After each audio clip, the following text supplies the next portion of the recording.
Πράβα μια ζαριά να δούμε τι θα γίνει. Ποσάκι. Έχω τραβήξει 15 μαλακίες τη μέρα. Έχω γίνει αρχιμαλάκα στον αρχιμαλάκο στο Πανεπιστήμιο Μπρίντιουις. Το ξέρω αγαπητέ μου. Μάικ, τα καπνά έτσι, τα έτσι. Εγώ δεν μπορώ να καταλάβω τι μου λέτε τώρα.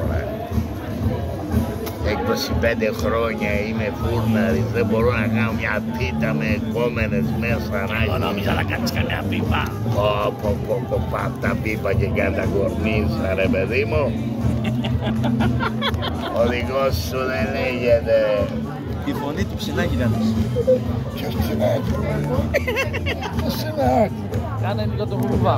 Ποιο να κάνω? Το ρούβα. Δεν μπορώ ρε αυτές τις πουτάνες εγώ τις γουστάρω. Το ρούβα τώρα. Κάνε το θύμιο του στρατή κάνε. Και τα ψητά που μου έδωσες να μου το φέρεις πίσω. Αυτός εδώ στα πήρε. Ας τώρα δικαί μου τώρα. Ό,τι μπορούμε κάνουμε. Πάρ' το Λίζα και κάνε το κορνίζα. Κορνίζα. Αχ κολλή, τον νερούβηξα. Λες να πιάσει. Αντιμήκονο μας είναι ο Μπαρμπάς. Μυκονιώτης. Αχ, τον νερούβηξα.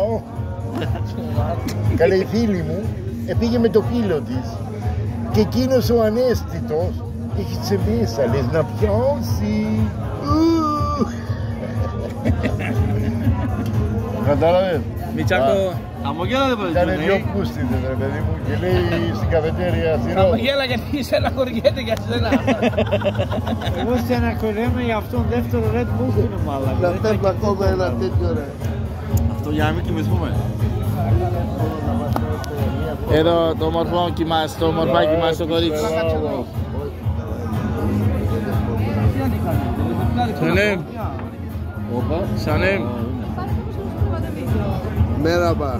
Σιγά μην τραβήξει το βίντεο. Νοστεύω, δεν τραβάει. Καλέ τώρα, να σου πω, Αλλά και τα ωραία μας, έτσι. να σε ρωτήσω, να σου πω Δεν θέλω να κάτι. προσβληθώ. Καλέ να κάνουμε ένα αστείο, να γελάω. Έλα βρε να περάσουμε ωραία. Όχι, όχι.